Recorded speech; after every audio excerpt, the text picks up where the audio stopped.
Tere! Mina olen Liina Käär, Tõstamaa osavalla giid ning sotsiaaltöö nooremlektor Tartu Ülikooli Pärnu kolledžis. Oled vaatamas juhendmaterjali giididele, mis valmis koostöös aktsiaselts Hoolekandeteenused ja MTÜ Eesti Maaturism Interreg-projekti Accessible Hiking raames.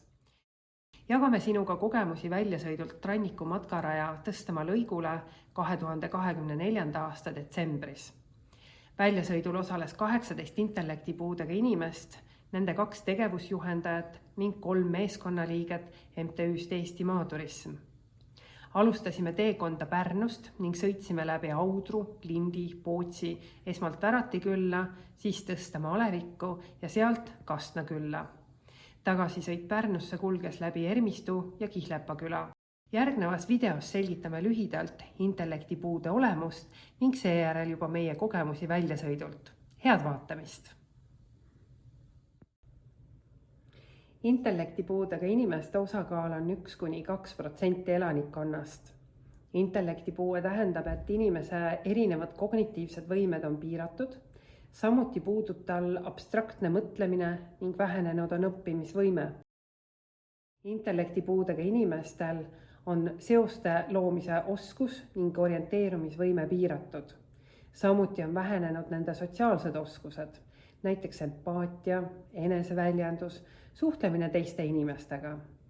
Intellektipuudega inimeste maailmakäsitlus on lihtne ja konkreetne. Kerge ja mõõduka intellektipuudega inimesed saavad hästi hakkama igapäevase elu ja tegemistega, kui neile pakkuda sobivat tuge. Kerge intellektipuude puhul vastab inimese vaimne vanus vanusele 9–12. Puue võib häirida õppimist või keeruliste ülesannete täitmist. Mõõduka intellektipuude korral on inimese keskmine vanus vahemikus 6–9 aastat. Mõõduka intellektipuudega inimesed suudavad suhelda lihtsat keelt kasutades, kuid nende sotsiaalsed ja kohanemisoskused on piiratumad. Nad vajavad igapäevases elus erineva tasemega abi. Täiskasvanud intellektipuudega inimesi ei tohi kohelda lapsena, sest nende maailmapilti ja käitumist mõjutab nende personaalne elukogemus ja vananemine, millega kaasnevad muudatused nii inimese sotsiaalses, emotsionaalses kui füüsilises minas. Kuigi intellektipuudega inimesed erinevad oma võimete, teadmiste ja oskuste poolest ülejäänud inimestest, on nende soovid meelelahutuse ja vahelduse osas samasugused kui igal teiselgi. Igapäevaelu rikastavad uued inimesed, uued paigad, uued kogemused ja uued elamused.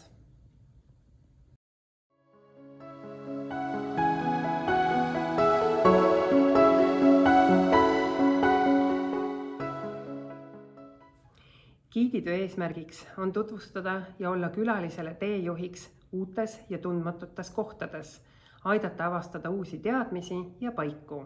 Meie viisime Ranniku matkarajale grupi intellektipuudega inimesi, kellele soovisime tutvustada matkarajal pakutavaid loodus- ja kultuuriväärtusi ning teha seda viisil, mis pakuks neile toreda elamuse loodusest ja ümbruskonnast.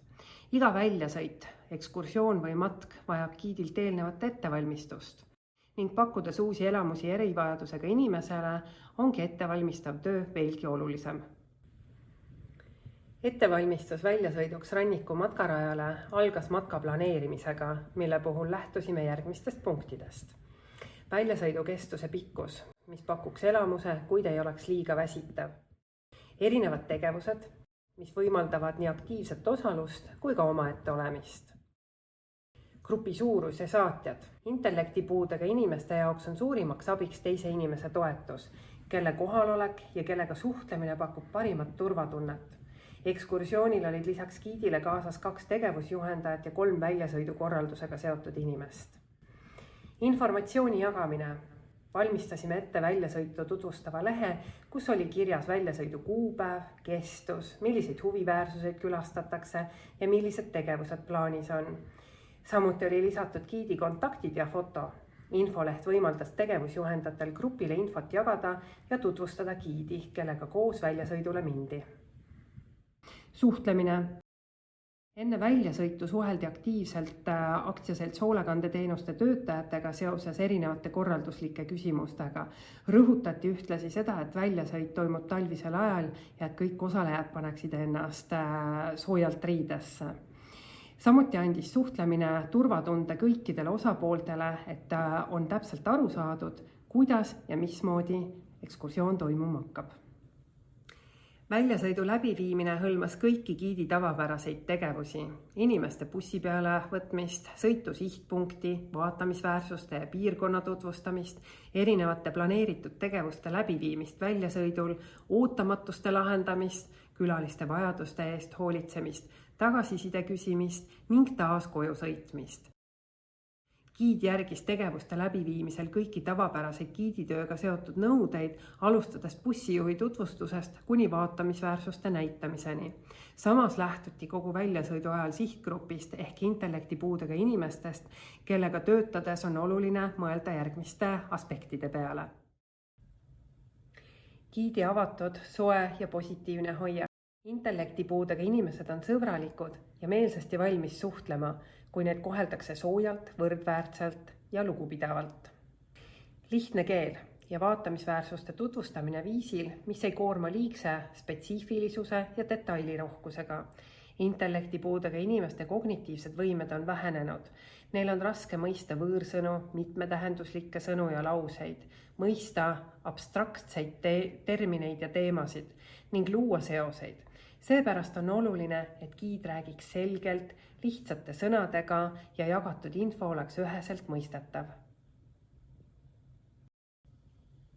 Mõõdukas tempo. Kogu ekskursiooni vältel on oluline, et külalised saavad tunda end mugavalt ning ei tekiks pinget kuhugi hilinemise ja millestki ilmajäämise pärast. Liigne tempo tekitab ärevust ja ebaturvalisust. Giidi rahulik olek ja sujuv korraldus aitab külalisel paremini nautida väljasõitu. Valmisolek suhelda ja vastata kõikidele küsimustele ning teemadele, millest külalised soovivad rääkida. Paljud intellektipuudega inimesed on suhtlemisaltid ja soovivad uute inimestega suhelda ka neil teemadel, mis ei ole seotud tingimata väljasõiduga. Kordamine. Jaga kogu väljasõidu ajal infot, mida päeva jooksul tehakse, milline tegevus on järgmine, millal kuhu edasi minnakse või mida ette võetakse. Kordamine annab külalistele turvatunde ja info sellest, mis teda ees ootab. Aja sisustamine. Pikemate bussisõitude ajal võib kergesti tekkida tüdimus, mistõttu on sobilik sõidu ajal rääkida väljasõidu teemaga seotud lugusid, juhtida külaliste tähelepanu teekonnale jäävatele objektidele või muule tähelepanu äratavale. Meie bussisõidu ajal jooksis üle tee rebane, kel oli suus hammaste vahel ka värskelt püütud saak. See andis hea võimaluse rääkida loodusest ja nähtu üle mõtteid vahetada. Tegelemine ootamatustega. Igal väljasõidul võib tekkida suuremaid või väiksemaid ootamatusi. Meie väljasõidul selgus, et esimeses bussis, millega sõitu alustasime, ei töötanud puhurid, mistõttu tuli buss ümber vahetada. Sõitsime selleks ettevõtte bussiparki, kus külalised pidid ühest bussist teise ümber kolima. Iga sellise viperuse puhul on parimaks lahenduseks ebamugavuse asemel leida juhtumi positiivne külg. Meie ekskursioonil osalejad said näha busside kodu ehk bussiparki. Lisaks oli võimalus käia tualetis. Planeeritud päevakavasse lisasime ekskursiooni käigus veel külaskäigu Tõstamaa mõisa. Seda algselt plaanis ei olnud, kuid külmast ilmast tulenevalt osutus see väga heaks lahenduseks.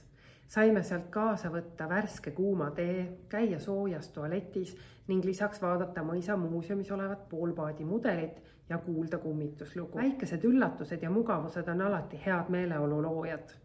Siiski on oluline anda sellest eelnevalt teada, ehk meie rääkisime sellest külalistele bussisõidul juba Pärnust Tõstamaale, samuti enne Värati Ninale minekut, et teeme väikese põike vahepeal ka Tõstamaa mõisa.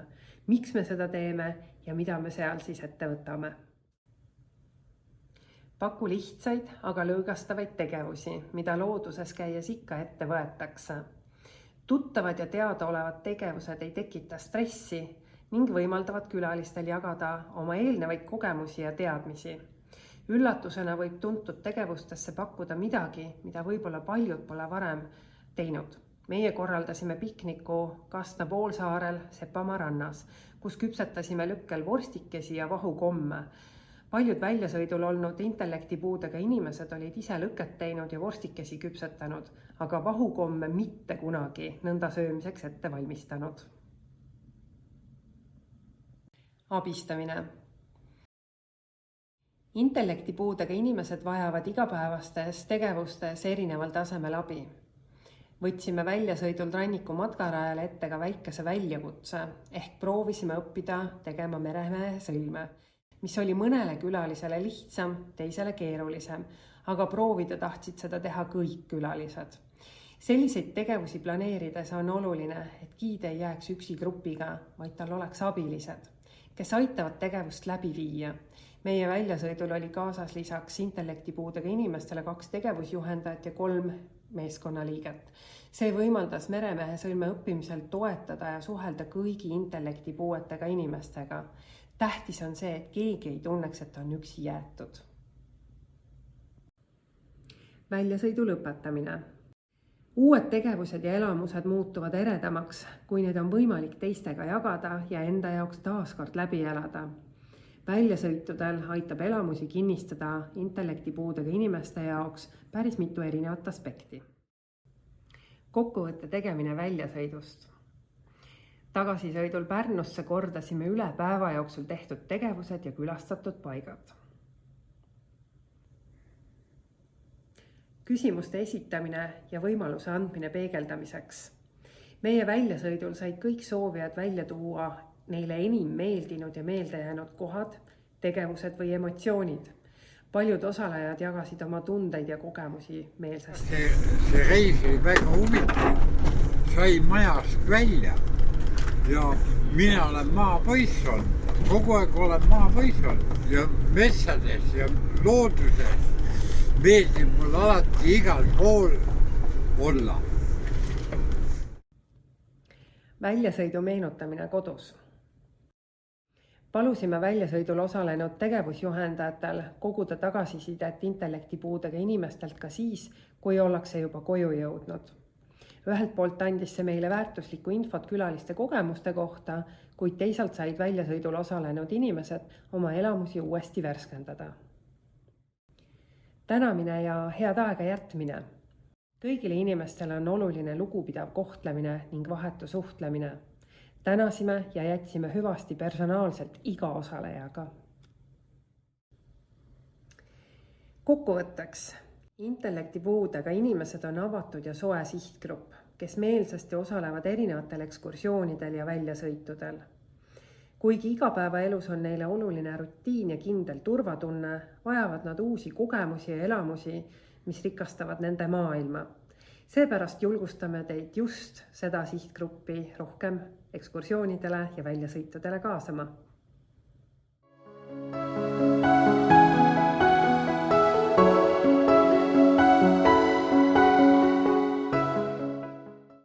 Ma olen isegi matkafänn. Soovin teile kõigile jõudu matkale ja aitäh!